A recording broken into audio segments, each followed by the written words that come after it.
team dynamics. Strategies for improving team dynamics. Know your team. Tackle problems quickly. Define roles and responsibilities. Break down barriers.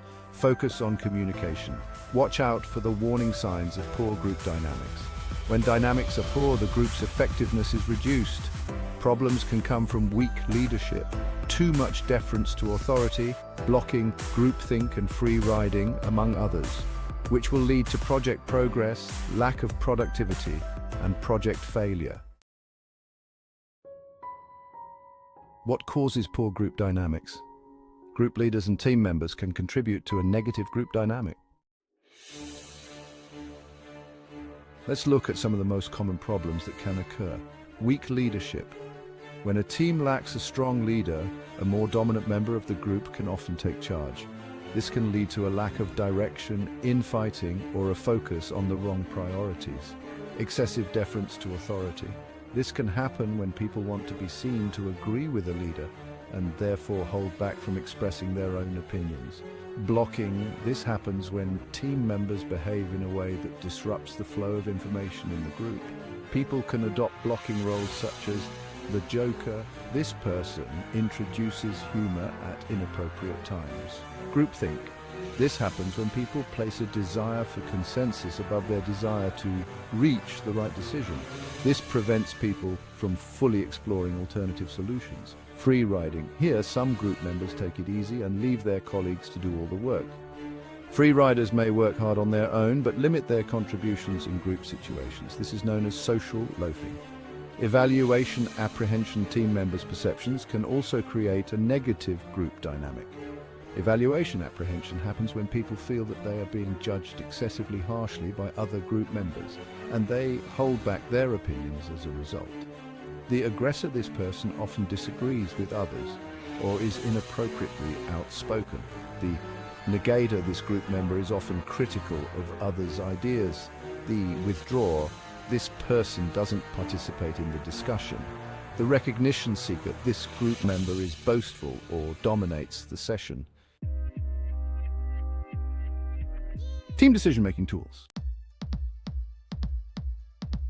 Brainstorming involves two main types, structured and unstructured. Structured brainstorming means each member, through rotation, gives one cause. Members can pass if an idea is not striking them at the moment. Unstructured brainstorming allows any member to give an idea or cause at any time. The leader ensures no idea or cause is lost. The steps for running a brainstorming session are simple. First, explain the topic. Then, set a time limit. Encourage ideas and record them. Finally, make sure to clarify any points if needed. Team decision-making tools include the nominal group technique. This method is particularly useful when some dominant or vocal members do not allow others to speak, or when we need ideas on some controversial issue. It's a non-verbal way of generating ideas. First, the leader explains the problem or issue to be discussed. Then, the team is given 10 to 15 minutes to think and write down their ideas without any verbal communication. Members paste their ideas on a board where everyone can see them. People can read out the ideas, but no evaluation is allowed at this stage. After that, clarifications of the ideas are made. Multi-voting is another method. Here's how it works. Count the number of ideas on your list, divide by 2 and add 1. Each member gets that number of votes, which they apply using check marks or sticky dots. This process is repeated until the list is down to 10 or fewer ideas, with a minimum of 3. Effective team meetings are essential means of communication among team members for effectively taking projects forward. First, having a clear agenda is crucial. This includes outlining the subjects to be discussed, the time allotted for each topic, the presenter, and ensuring clarity on the scope. Next, meeting facilities must be well organized. This means having a suitable meeting room or arranging video conference facilities for virtual members. Recording the minutes of decision and actions is vital for maintaining accountability. These records should cover the attendees, the decisions made, the actions to be taken, the responsibility for those actions, and any further discussion items along with the data needed for them. Every meeting should start by reviewing the progress of previous decisions and actions. This ensures continuity and accountability. Finally, reviewing the project progress is key. This involves assessing the status of each milestone, whether it's green, yellow, or red, discussing risk mitigation actions, and keeping a record of actions and achievements. Lean Six Sigma is a method that relies on a collaborative team effort to improve performance by systematically removing waste and reducing variation. It combines lean manufacturing and lean enterprise principles with Six Sigma to eliminate the 8 kinds of waste, also known as muda. These include defects, overproduction, waiting, non-utilized talent, transportation, inventory, motion, and extra processing. Lean Six Sigma aims to reduce process defects and waste, providing a framework for overall organizational culture change. Through the introduction of Lean Six Sigma, employers hope to change the mindset of employees and managers to one that focuses on growth and continuous improvement through process optimization. This change in culture and the mindset of an organization can potentially maximize efficiency and increase profitability. Benefits of Lean Six Sigma: increase in profit. As a result of eliminating waste and improving the quality of production, Lean Six Sigma reduces costs for organizations and increases profitability. Standardized, simplified processes. With the help of value stream mapping, Lean Six Sigma eliminates wastes in processes and unnecessary steps to streamline production. The processes are simplified so that they are easier to follow and less likely to lead to error. The simplified processes will also reduce time, leading to a decrease in overhead costs. Decrease in error. With the simplification in process steps and a detailed investigation into the main causes of error and waste in the organization, Lean Six Sigma drastically reduces errors such as defects and miscalculations. Employee performance and development.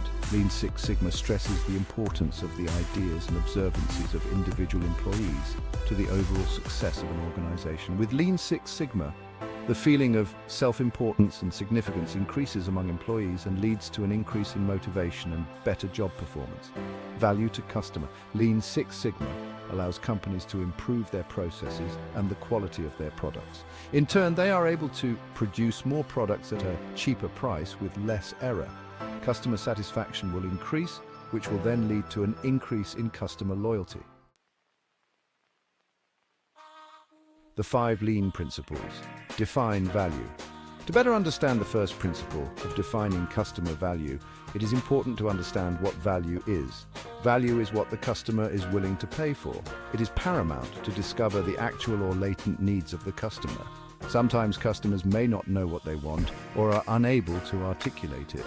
This is especially common when it comes to novel products or technologies. There are many techniques such as interviews, surveys, demographic information, and web analytics that can help you decipher and discover what customers find valuable.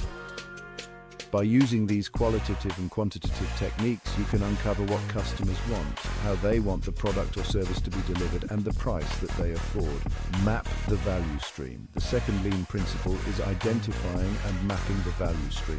In this step, the goal is to use the customer's value as a reference point and identify all the activities that contribute to these values.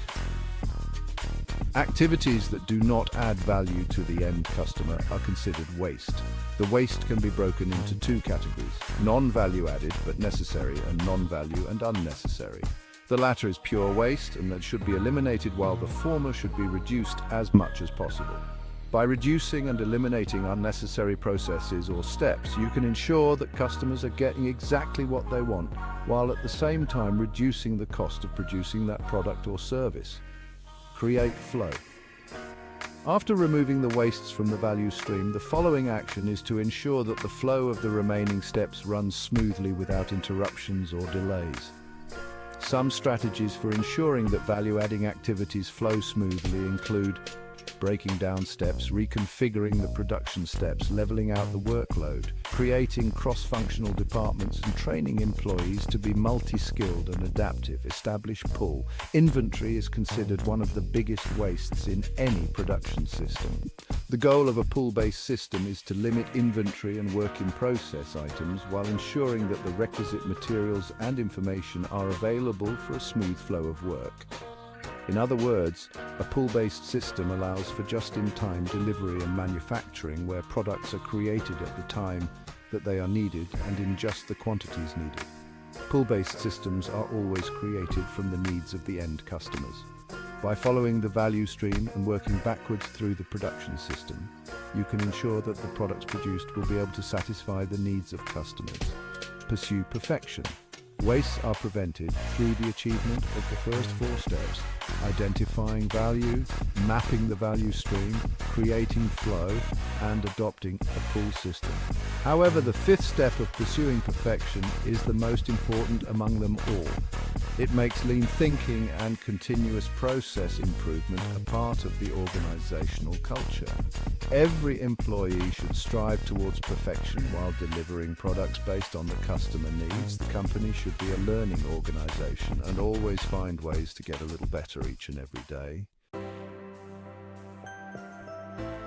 Applying the principles, the 5 Lean principles provide a framework for creating an efficient and effective organization. Lean allows managers to discover inefficiencies in their organization and deliver better value to customers. The principles encourage creating better flow in work processes and developing a continuous improvement culture. By practicing all 5 principles, an organization can remain competitive, increase the value delivered to the customers, decrease the cost of doing business, and increase their profitability.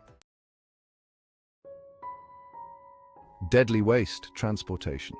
Every time a product is touched or moved unnecessarily, there is a risk that it could be damaged, lost, delayed, and so on, as well as being a cost for no added value.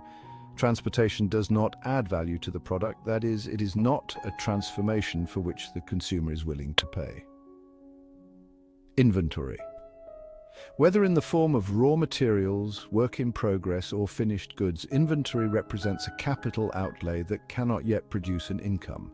The longer a product sits in one of these states, the more it contributes to waste. The smooth, continuous flow of work through each process ensures excess amounts of inventory are minimized. Motion. In contrast to transportation, which refers to damage and transaction costs associated with moving the product, motion refers to the damage and costs inflicted on what creates the product. This can include wear and tear for equipment, repetitive strain injuries for workers, or unnecessary downtime, waiting. Whenever the product is not in transportation or being processed, it is waiting, typically in a queue. In traditional processes, a large part of an individual product's life is spent waiting to be worked on. Overproduction. Making more of a product than is required results in several forms of waste, typically caused by production in large batches.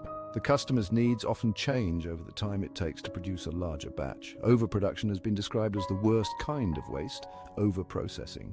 Doing more to a product than is required by the end customer results in it taking longer and costing more to produce. This also includes using components that are more precise, complex, expensive, or higher quality than absolutely required. Non-utilized talent. Non-utilized talent refers to the waste of human potential and skill and is the newest addition to the 8 wastes.